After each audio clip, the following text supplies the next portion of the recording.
Hi everyone, welcome back to Kavitha sugar and spice. എല്ലാവരും happy ആയിരിക്കുന്നു എന്ന് വിചാരിക്കുന്നു. അപ്പോൾ നിങ്ങളുടെ സന്തോഷം കുറച്ചും കൂടി കൂട്ടാൻ നമുക്ക് കുറച്ച് മധുരം ഇന്ന് ഉണ്ടാക്കാം. ഒരു വൈറ്റ് ചോക്ലേറ്റ് വീട്ടിൽ തന്നെ വെറും 3 ഇൻഗ്രീഡിയൻസ് വെച്ചിട്ടാണ് നമ്മളിത് ഉണ്ടാക്കാൻ പോണത്.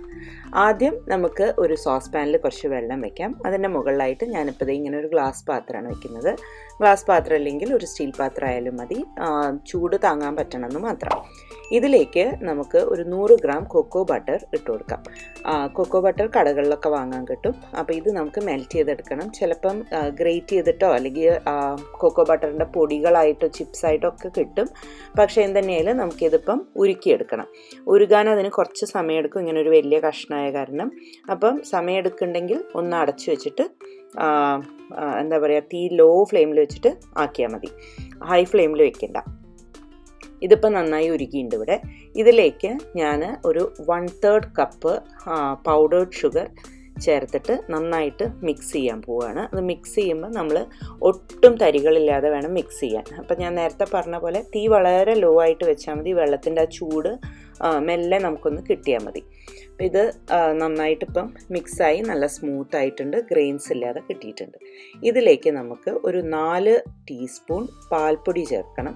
പാൽപ്പൊടിയും ഈ പറഞ്ഞ പോലെ ഗ്രെയിൻസ് ഇല്ലാത്ത പാൽപ്പൊടി വേണം. അഥവാ നിങ്ങളുടെ അടുത്തുള്ളതിൽ കുറച്ച് തരി കൂടുതലുള്ളതാണെങ്കിൽ അതൊന്ന് അരിച്ചിട്ട് ഇടുന്നതായിരിക്കും നല്ലത്. അപ്പോൾ പിന്നെ നല്ല സ്മൂത്തായിട്ട് മിക്സ് ചെയ്ത് കിട്ടും. അപ്പം ഇതും നമുക്ക് നന്നായിട്ട് ഇളക്കാം. ഈ സമയത്ത് ഞാൻ അടുപ്പ് ഓഫ് ചെയ്തിട്ടുണ്ട്. ചിലരിത് കൊക്കോ ബട്ടറിന് പകരം വെളിച്ചെണ്ണയിൽ ഉണ്ടാക്കും. അഥവാ നിങ്ങൾ വെളിച്ചെണ്ണയാണ് ഉപയോഗിക്കണമെന്നുണ്ടെങ്കിൽ ഫ്ലേവർ ഇല്ലാത്ത വെളിച്ചെണ്ണ വേണം ഉപയോഗിക്കാൻ. ഇല്ലെങ്കിൽ വൈറ്റ് ചോക്ലേറ്റിൻ്റെ ചൊയ ആകെ മാറും, ആ ഒരു വെളിച്ചെണ്ണയുടെ ചൊയയാവും. അപ്പോൾ ഇത് മിക്സ് ആയിട്ടുണ്ട്. ഇനി നമുക്ക് ഇത് അടുപ്പിൽ നിന്ന് മാറ്റാം. ഇനി നമുക്ക് ഈ വൈറ്റ് ചോക്ലേറ്റ് ഒഴിക്കാനായിട്ട് ഒരു മോൾഡാണ് ആവശ്യം. ഞാനിവിടെ ഇതുപോലത്തെ മോൾഡാണ് എടുത്തിരിക്കുന്നത്.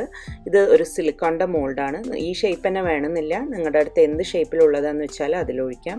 ഈ സിലിക്കോൺ ആകുമ്പോൾ ഒരു ഗുണം എന്താണെന്ന് വെച്ചാൽ ഇത് നല്ല ഇതുപോലെ ഇങ്ങനെ വളയും മുടിയൊക്കെ ചെയ്യുന്നതുകൊണ്ട് നമുക്ക് യാതൊരു ബുദ്ധിമുട്ടും ഇല്ലാതെ അതിൽ നിന്ന് ഇത് ചോക്ലേറ്റ് ഉണങ്ങി കഴിയുമ്പം നമുക്ക് പുറത്തേക്ക് എടുക്കാൻ എളുപ്പമാണ്. അപ്പോൾ അതുകൊണ്ട് സിലിക്കോൺ കിട്ടുകയാണെങ്കിൽ അതായിരിക്കും നല്ലത്. അപ്പോൾ ഇതിപ്പോൾ ഈ 2 എണ്ണത്തിലേക്ക് കണക്കായിട്ടാണ് നമ്മൾ ഉണ്ടാക്കിയിട്ടുള്ളത്. അപ്പോൾ അതൊരു സ്പൂൺ കൊണ്ട് കോരി ചൂടോടെ തന്നെ ഒഴിച്ചു കൊടുക്കാം. നിങ്ങൾ സിലിക്കൺ മോൾഡാണ് ഉപയോഗിക്കുന്നതെന്നുണ്ടെങ്കിൽ അതിപ്പോൾ ഞാൻ വെച്ചിരിക്കുന്ന പോലെ ഒരു ട്രേ വയർ റാക്കോ ട്രേയിലോ എന്തിലെങ്കിലും വെക്കണം. കാരണം ഇത് ഒഴിച്ചു കഴിഞ്ഞാൽ പിന്നെ നമ്മൾ അതിനെ എടുക്കുമ്പം അത് പുറത്തേക്ക് മറയാനുള്ള സാധ്യതയുണ്ട്. അപ്പോൾ ആ ട്രേയോട് കൂടി തന്നെ നമുക്ക് ഫ്രിഡ്ജിൽ വെക്കാൻ എളുപ്പമായിരിക്കും. അങ്ങനെ നമ്മുടെ മോൾഡിലൊക്കെ ഒഴിച്ചു കഴിഞ്ഞു. ഇനി നമുക്കിതിനെ ഫ്രിഡ്ജിൽ വെക്കാം. ഒരു 2 മണിക്കൂർ കഴിഞ്ഞിട്ട് വേണം അതിനെ ഡീമോൾഡ് ചെയ്യാനായിട്ട്. അങ്ങനെ 2 മണിക്കൂർ കഴിഞ്ഞ് നമ്മുടെ വൈറ്റ് ചോക്ലേറ്റ് ഇവിടെ റെഡി ആയിട്ടുണ്ട്, നല്ല കട്ടയായിട്ടുണ്ട്. ഇത് നമുക്ക് ഡീമോൾഡ് ചെയ്യാം. ഇതിപ്പോൾ സിലിക്കോൺ ട്രേയിൽ ആയ കാരണം തന്നെ ഞാൻ നേരത്തെ പറഞ്ഞ പോലെ എടുക്കാൻ വളരെ എളുപ്പമാണ്. അത് വളരെ എളുപ്പത്തിൽ അതിൽ നിന്ന് പുറത്തേക്ക് വരും. എന്നാലും വളരെ ഡെലിക്കറ്റായ കാരണം നല്ലോണം ശ്രദ്ധിച്ചിട്ട് വേണം അതിനെ പുറത്തേക്ക് എടുക്കാൻ.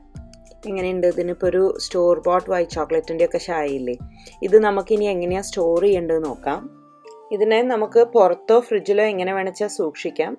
ഓരോ സ്ഥലത്തുള്ള കാലാവസ്ഥ പ്രകാരം നിങ്ങൾ തീരുമാനിച്ചാൽ മതി. നല്ല ചൂടുണ്ടെങ്കിൽ പുറത്ത് വെക്കണ്ട, ഫ്രിഡ്ജിൽ വെച്ചാൽ മതി. പക്ഷേ ഏതന്നെയായാലും ഇങ്ങനെ ഒരു അലൂമിനിയം ഫോയിലിൽ കവർ ചെയ്തിട്ട് സൂക്ഷിക്കുന്നതാണ് അതിൻ്റെ ഫ്രഷ്നെസ് നിൽക്കാൻ നല്ലത്.